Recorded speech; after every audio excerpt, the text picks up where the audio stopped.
Disruptors and curious minds, welcome to Thinking on Paper, where we explore your truth about the impact of technology on business, on culture, on humanity. I'm Mark. My co-host Jeremy is not here today. He is on a secret mission, but rest assured he will be next week. Regular programming will be resumed then. Till then, you'll have to make do with me. In exchange for your loyalty, we have an awesome guest. We have a sublime show. We're talking about customer service. We're talking about AI-powered voice agents. We're talking about omni-channel messaging. We're talking about the hyper-personalization of every business to customer exchange.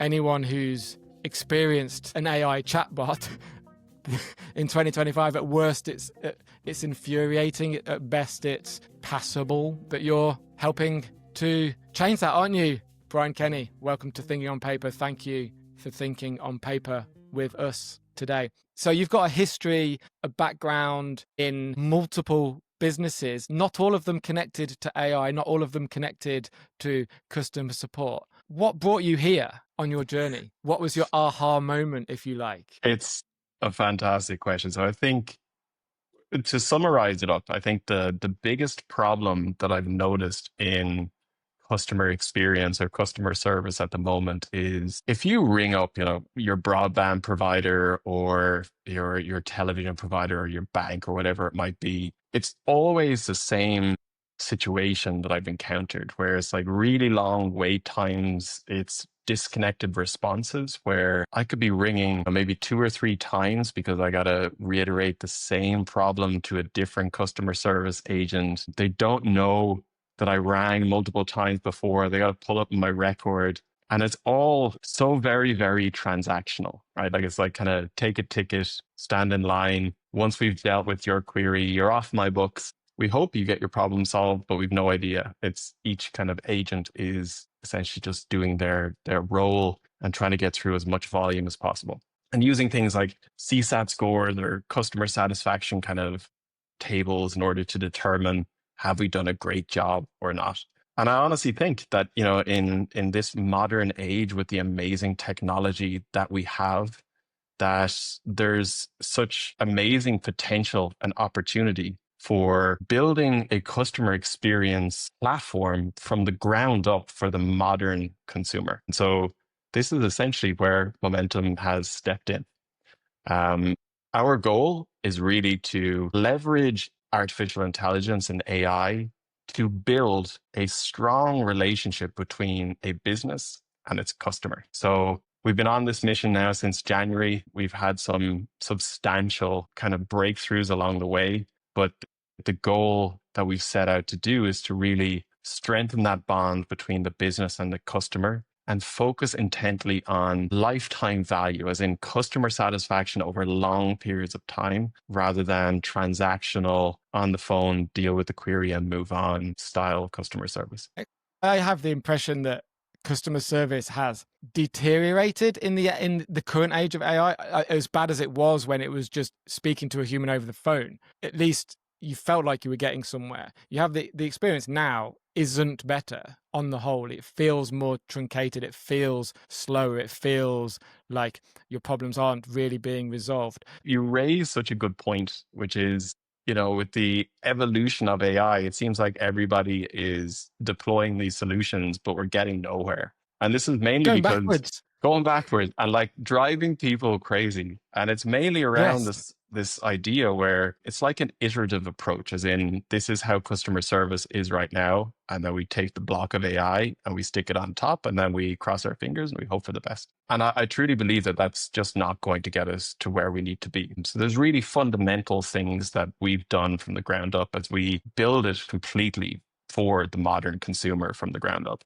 Number one, we got to be on every communication medium. So currently, Laila, which is our AI agent, she's on phone calls, she's on Instagram direct messages, she's on Facebook Messenger, she's on WhatsApp, she's on every communication medium that the modern consumer is. But then doing really omni-channel, but true omni-channel, like doing a really simplistic thing, which is when you ring Laila, and if a conversation, so first of all, Laila will recognize you straight away if you're a customer there and say, hey, Brian, and know everything about previous calls and, your records and what you might be talking about during that interaction. But then secondly, really helping to figure out how is the customer feeling on this call. So if the call goes on longer than, let's say, 2 minutes or 3 minutes, or what Laila would deem as it taking too long, so you just say something really simple like, if you want, if this call is going on a bit too long, we can just continue on WhatsApp because you got other stuff that you got to deal with.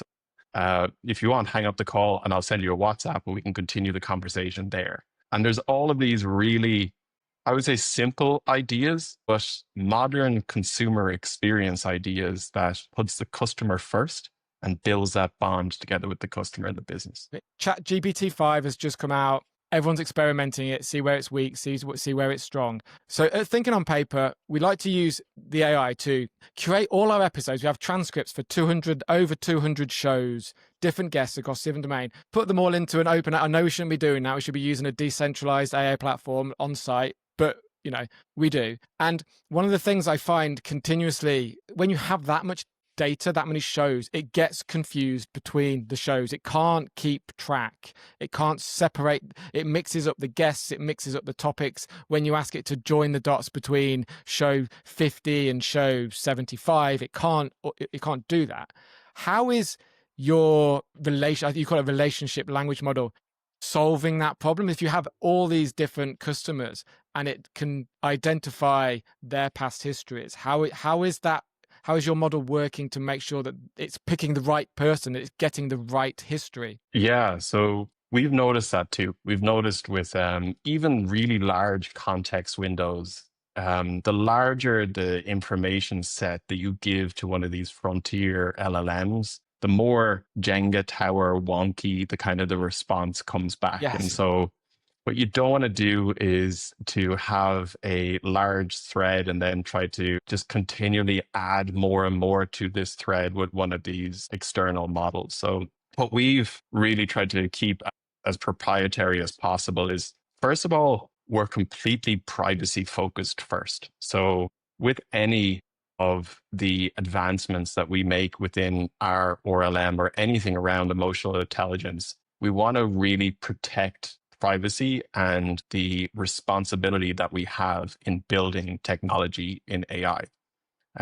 So a big part of this is you can think of MOMNTUM almost like its own box. Now within this box, we have, the regular kind of data silos, the business's customers, information on customer records, CRM style attributes, purchases, all of these things. And then on top of that, we have our ORLM, our relationship language model that really gets to know who the person is that they're speaking with. And that's overlaid against what the business is trying to achieve, as in who is the business? Is it a coffee shop? Is it a beauty spa? Is it a hairdresser? These types of things. And then when a conversation starts, we essentially only leverage external LLMs, like the Llamas, the OpenAIs, the Anthropics, in order to process parts of a conversation. So we're kind of going out and back, but we have really specific agreements with the frontier models to say, first of all, you can't train any of your models based on the data that we send. And then second of all, when we open a thread, leverage one of the LLMs and come back, we dispose of that thread and they must completely delete all of this data from their servers. So it keeps all of the proprietary tech and the relationship or the emotional intelligent part of Laila within our silo. And it's really required for parts of our customer base and things like that too. But it also circumnavigates this large context, just throw it over the fence to a frontier model, cross your fingers and hope for the best. So kind of moving away from that wrapper mentality, but more into what is the best way of dealing with the conversation that's at hand. That's really interesting. And I guess when a business, or when you approach a business, or when they approach you, the trust of their customers is paramount. And if they can be assured that customer data is not being used to train the language models of the big mega tech AI companies, they can sleep easier at night, and their customers can sleep easier at night knowing that, if I understand that correctly. Yeah, and it's so important. I mean, in certain cases, the best way of describing how we'll use an external or third-party LLM is really, we're not going to develop our own LLM at that scale because we don't have tens of billions of dollars in order to do that. However, what we do have is custody of knowing that we're going to build a relationship between the customer and the business. And there's a lot of fiduciary responsibility that comes with that. We want to really make sure that we have solid guardrails in place. You alluded to this even at the very beginning, which is there's nothing worse than a customer service agent, be it human or AI, who can't actually solve the problem for you. So that Just means hand that it off. Laila, yeah, exactly. Like, so for example, Laila, we won't take on a business unless we have the capability of interfacing with our client's backend or technology or something. As in, if it's a restaurant booking, we want access to that booking system. If it's a home security system, we want access to, place the leads or sales into their CRM. Otherwise, it's kind of this whole thing where you're interacting with a bot and you're going blah, blah, blah. And the bot says, I'll have somebody come back to you. And it's just the worst experience ever. Can you give a percentage or a number currently of how successful Laila is with resolving different queries versus having to hand it off? Is there any data on how successful it is at the moment on that? What I want to do is be as transparent about this figure as possible. So we're currently hitting about an 86% success rate, which is mind-blowing compared to some of the statistics that are out there in the market right now. But how is this number derived and offering as much transparency around that as possible? We have the capability within Laila that if a customer of a business says, I want to talk to a human, in that case, Laila will create what's called a support request, and then the company is notified and they can get in contact with that customer. If we took 100 conversations and one support request was created, then that would be a 99% success rate for ourselves. As in, Laila has handled 99 out of 100. And that's the metric where we're getting the 86% from at the moment. Okay. What sort of contact types is that? Is that on where's my order, or can I book a table, or you overcharged me, undercharged me, I want my money back? Like, what kind of interactions is it solving at 86%? The first one that we kind of, the business that we landed is in the medical spa space. So kind of Botox, lip fillers, aesthetic treatments, and things like this. So you can just what Jeremy needs when he comes back next week. Well, we'll put him in contact for sure. Yeah. But you can imagine the complexity of booking an appointment within there. First of all, this client has multiple clinics in the UK, in Ireland, and in the US as well. So first of all, we have the multilingual aspect, as in a lot of the Miami-based clinics will all speak Spanish. And so Laila speaks direct Spanish to every customer there, which is just unlocked substantial potential. Number two is the requirement that the potential customer might have, as in, what does it feel like? What is the service? Do I go in for a consultation and then what's the follow-on treatments from there? And there's all the complexities around some of these treatments. But Laila fluidly helps all of those customers in an emotional way to navigate all the questions that they have, and then to book appointments, cancel appointments, reschedule them, tell the clinic that they're running late. Pretty much all of the things that you could imagine a person on the phone within the clinic would have to deal with. And now it's gotten to a point where for that business, she is the number one salesperson within the company. And they think of her like an actual person, which is phenomenal. And we also, on the customer side, have people talking to Laila and saying, can I please know who your manager is, because I'd love to write like a glowing recommendation about the service that you're providing. It's just this mind-blowing stuff that really has kind of shocked us of how powerful the emotional stuff is. We had one where a lady rang up because she needed to cancel her appointment because her dog had gotten ill. So Laila obviously, cancels the appointment and says, I hope your dog is okay, etc. The lady rings back in about a couple of months, and the first thing Laila says is, how's your dog? And it's just this whole way where, an amazing bond is built between the customer and the business through the likes of Laila. Are people being starved of conversation and human contact? There's this big narrative about social media is not social, that people have destroyed all their links to actual real life conversation, and people don't listen to each other. Everyone's just waiting to talk and speak about themselves. And this just idea of, even if it's just an AI listening, it almost feels like a big part of this is the AI listens, and just when someone listens, you feel needed and wanted and special, and that's why they want to write glowing reviews for you, because someone listened to me for once.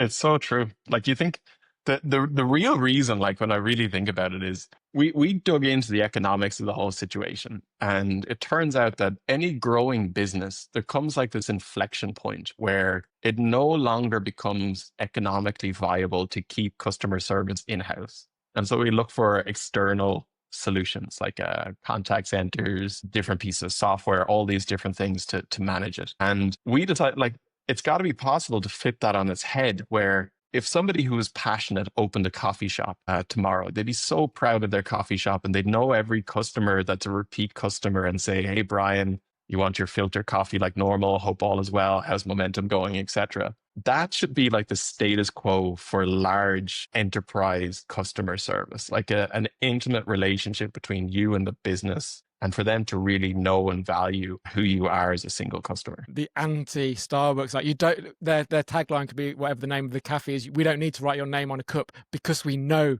your name. It could work. 700 languages I read. Is that correct? Laila can speak 700 languages? Yeah, we did this crazy experiment as well, where in that med spa, actually, there's lots of different colleagues who speak languages from Greek to Spanish to German, and everything in between. We did a little kind of video where all of the different colleagues that could speak different languages were ringing up and asking Laila questions, and she kind of nails it out of the park every time. Really difficult to test when you don't speak multiple languages. Yep, of course. But a phenomenal experience when a customer gets to speak in the language that they are in. Accents, regional dialects, slang, swearing, any issues there? Emotional awareness is probably the biggest one, where, if I say, "Hey, I'm Brian," versus, "Hey, I'm Brian."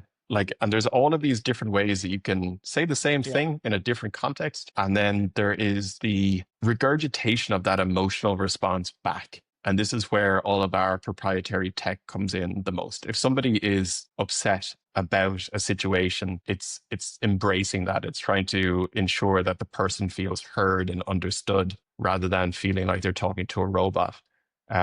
So within the context, knowing where our RLM interjects different emotional aspects to how to say the sentence is really important. Also, like the use of emojis and other different kind of gotchas. Oh yeah, you need emojis for the young people, don't you? And for the LinkedIn crowd. Where does Laila fail? What is she? I said she. Where does Laila fail? What is it not good at the moment? It's really a question of what is she not ready for. There's certain situations where you really want to ensure that the potentiality of hallucinations or anything not going completely 100% correct isn't brought into the mix. So, for instance, bank transfers or medical records or any of these types of things, anything where she's going to interact with something that has a really high risk factor. I just don't think that it's not necessarily even a momentum problem. It's a AI at large and a responsible problem, where we need to, kind of watch as the evolution of this technology increases to see when is the right time to test on certain things. Even similar, like Tesla's testing their autonomous driving and all of this. There's so much rules and regulations and stuff that we really need to be diligent about. That there's certain cases that it's just not ready for there yet. Understood. Okay, well, let's do a thinking on paper thought experiment, because I really like the idea of somebody coming to the Thinking on Paper website, thinkingonpaper.xyz, for all our shows and book club episodes, and having a pop-up of me or Jeremy modeled on our mannerisms and our accent and our humor, interacting with visitors to our website. Let's take it a little bit further for the businesses and brands listening to this, okay? And then we have a range of merchandise which we sell on the back end of the websites: t-shirts, hats, we organize events, that kind of thing. Walk us through how we, and by that others, would incorporate Laila or some Momentum product into that amazing website, which I'd made myself on Elementor and WordPress. For sure. So I think, yeah, so like our target customer or ICP is really anything that's high customer touch and really strongly powered by technology. So think about airlines, car rental, restaurants, booking hotels, all of these types of things. That is it's a really kind of a fluid conversation that tends to happen. I'm looking for this restaurant at this time. So there's all of that. But in order to get up and running with Momentum and to deploy it on, let's say, the Thinking on Paper website, it's first of all just getting your account set up. It's connecting it to Elementor or to whatever your e-commerce platform is.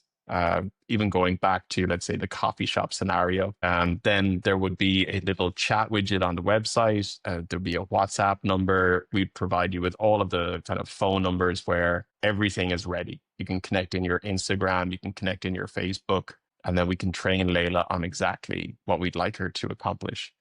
So as people start interacting, they might say, I'm really interested in some fruity coffee beans or whatever it might be. And Laila will look through all of the e-commerce elements and products that are available and say, yeah, let's get some coffee beans and a hat and whatever it might be. Here's a cart. And even if you have, let's say, an e-commerce store plus your, have a restaurant booking engine, she'll transact across both of those at the same time, which creates one single transaction, but reconciles it in different areas. So you're up and running relatively quickly. She'll train on all of the information that you give her. But the real power comes when I go back and say, the fruity beans were lovely, but I'd love something that is a little bit more toned down. And she'll know all of my buying history and know how I felt about the last beans and whatever it might be, and recommend some other products that are within your e-commerce store to try out, or even if you have subscriptions and things like that as well. It's the hyper personalization of the internet, of the buying experience, of the brand customer experience that we've spoken about this quite a lot on Thinking on Paper, this hyper personalized. So the brand, you can personalize the brand voice, you can personalize the brand voice to every individual and create an individual experience. We've spoken about Momentum, we've spoken about Laila. I want to talk about what comes next, and maybe if this is your personal views on this, how you see things evolving, agentic AI, crypto payments. Will Laila fit in, or how do you envisage it fitting into this agentic web where, in fact, there are no humans in the loop except the customer? Laila is very customer focused at the moment. However, on the back end, in the dashboards that we have for the business owner, it's all very tables and reports and charts and everything. You can see, for example, different cohorts of customers who are falling out of love or there isn't a strong relationship with the business. However, what we're playing with at the moment is a Laila, but for the business side, where Laila can interact. So you can imagine the business owner in his or her car driving towards the office, rings up Laila, and Layla's walking through all of the customer interactions that she had yesterday. Some customers really loved this, or I had this challenge that happened to me yesterday. Some of the customers in Miami really struggled with X, Y, or Z, or whatever it might be. And I've also noticed, Brian, that there's these 10 customers who are starting to fall out of a high relationship status with your business. What I'd recommend is that I write like a tailored offer to each one of those individual people based on the connection, the relationship that I have with these people, to say, Brian, come back in for your regular appointment, and we're going to add in an extra treatment on the house or whatever it might be. So she'll write external outbound sides of messages to strengthen bonds that she's seeing dip off, but also to really bring business owners up to speed on how the customers are feeling about their business in phone calls, in WhatsApp, in whatever way that they would love as well. Before we get into the big, deep philosophical questions on this, any data on the ROI, the return, like how much money this could save, make businesses? Yeah, so at the moment, I don't know if we priced it wrong or whatever it might be. We're tracking at a 4,000% return on investment. So this is, I think Laila is doing over €1 million in bookings, in revenue generation for our clients every 2 months at the moment. And we only started in January. I think we're on track to hit 6 or 7 million in revenue for our businesses at the moment. And then of that, the way that Momentum charges our clients is, number one, an active customer. So how many active customers you have in Momentum every 30 days. And number two, how many times Laila does something, as in if she's booked an appointment, canceled an appointment, or taken an action on behalf of your customers, we'll charge for that also. So it's a usage-based pricing model that's going in there. But the ROI has been insane. Will it do social media? Will it act as a social media manager as well? We haven't figured that out fully yet. Okay, thank you, Brian. So in a minute, we'll be asking the Kevin Kelly follow-over question. Before we get into this, so a recent Deloitte survey found that employee resistance is one of the top barriers to AI adoption. Although on the same token as that, 65% of companies are using AI in 2024, 25. And I think that's probably an underestimate. Gartner says 10% of all agent interactions will be automated by next year, 2026. 17 million customer service agents in the world, maybe more, maybe less, probably more. How do you approach, and how should the AI industry at large address this pushback, address this problem? Like, what do you say to the customer service agents who are listening to this saying, hold on, but that's my job, that's what I do? It's such an amazing tool. It's so profound in its capabilities and what we can do because of it, to the point that the revolution that happened when we got computers at our fingertips is happening even again, but stronger and deeper. And we need to embrace that. It isn't about, pausing time for how it stands right now and saying, okay, what is the impact that it's going to have on the current workforce? But more looking at it as an evolutionary step where what is the current workforce now capable of doing by leveraging this phenomenal tool that's at our fingertips? And I think once we lean further into creativity and imagination and what humans are just substantially amazing at doing, it unlocks doors and potential of where we can go in the future. So we should embrace, and as a parent, get our kids to study it, to use it, to try. This is about educating the populace. We're talking about pivoting, changing, augmenting. We speak a lot about augmentation of skills, augmentation of our abilities. I think there's always a fear initially. And to be honest, I'm probably one of the most laggard technology adopters that's out there in a way, because I don't want to change things too drastically too quickly. And it took me a while to really jump on the AI bandwagon. But now I have an 11-year-old and an 8-year-old, and they've both, got full ChatGPT subscriptions. Lily, my eldest, has this strange concern about school where she's asked to do something, whether she's allowed to use ChatGPT to ask questions and to research and things like that. In our house, it is absolutely the way to go.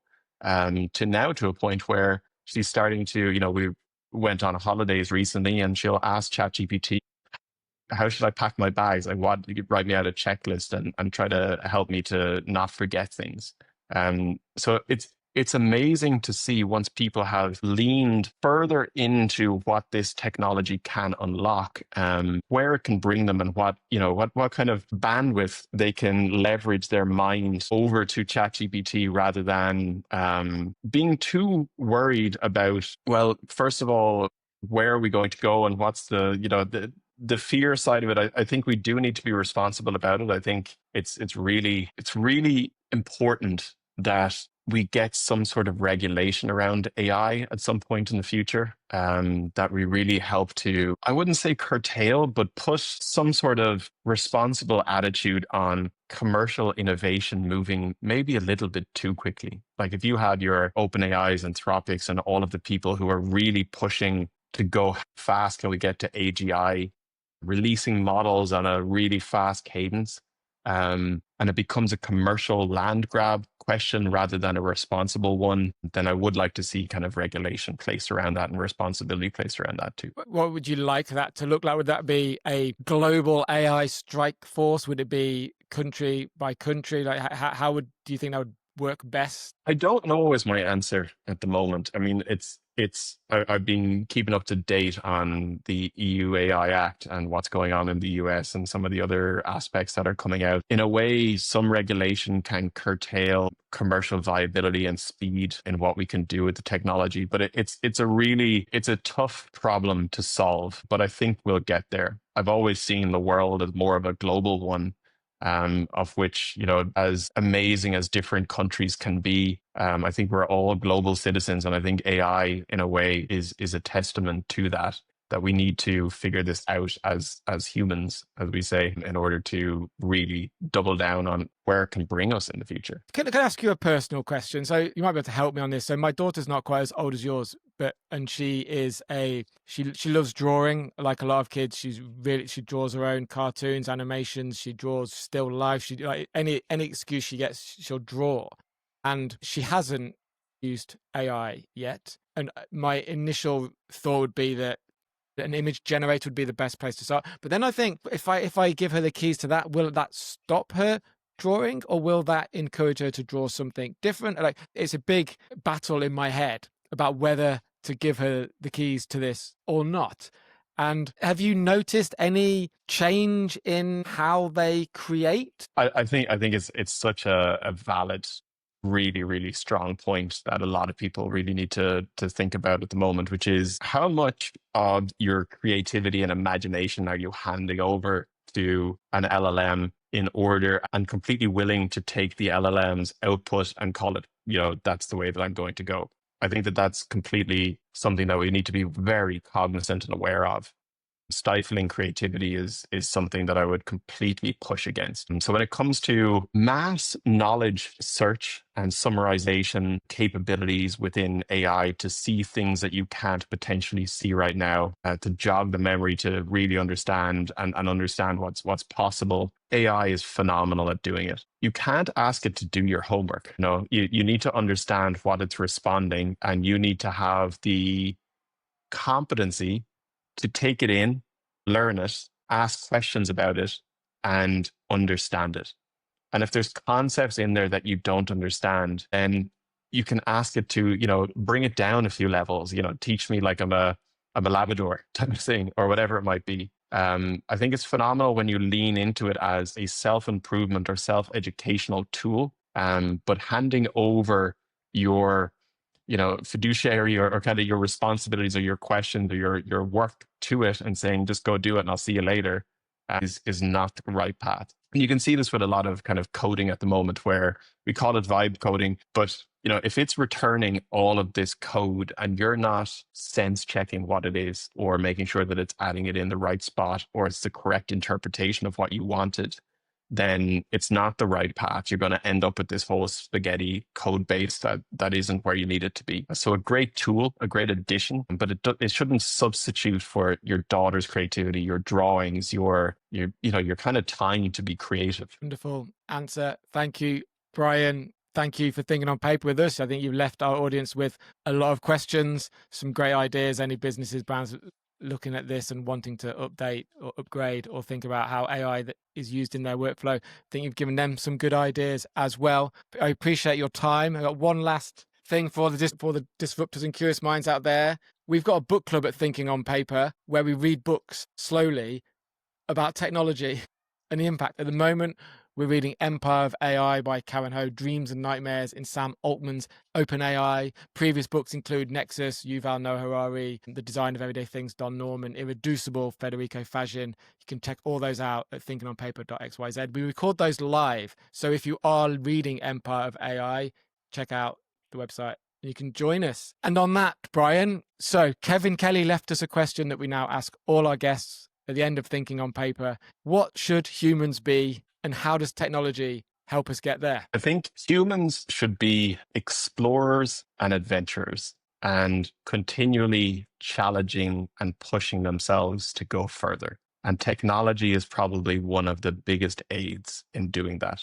It unlocks rooms that we've never been in. It creates potential discoveries that we've never even known existed. And it constantly challenges us to get to the next rung in the ladder. I meet that with excitement. I meet that with, I wonder where we're going to be in 10, 20, 100, 1,000 years. And as we grow as a species, embracing technology to be the aids in allowing us to discover more and not allowing, but empowering us to discover more, is such a wonderful thing to have. And I'm excited to be alive right now. I love that analogy of unlocking rooms that we've never been in and then stepping into that room and letting your brain, your imagination see what's there. I love that. Thank you.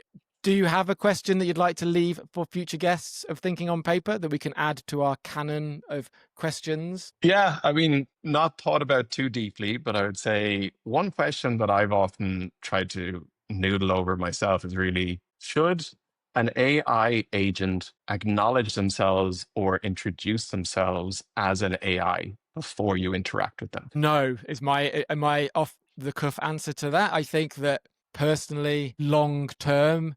So does that mean in 100 years, in 1,000 years, if we're still around, that you're having a conversation and the first thing they say is, "Oh, by the way, I'm not human." Although So maybe they should. I don't know actually. Maybe I've changed my mind straight away. it's crazy. Like it's not, the EU AI Act is now saying that we should, or it's something that they're fighting for to be a part of the act, that whenever you open up a live chat or WhatsApp or whatever, that it should say, "Hi, I'm Laila, an AI assistant."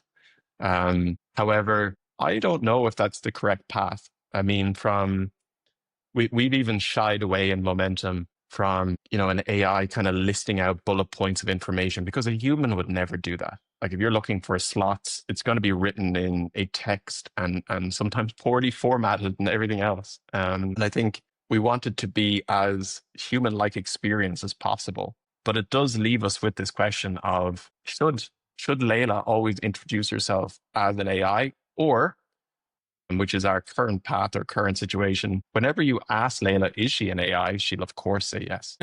Let us know in the comments wherever you are consuming this podcast, YouTube, Spotify, Apple. Let us know in the comments. Should they just come out with it straight away? "Hi, I'm Laila, I'm an AI agent." Or should they not? Let us know. And on that note, I'll say thank you, Brian. Be disruptive, stay curious, keep thinking on paper, and we'll see you next week when Jomu will be back in the house without Botox, with news of his secret mission.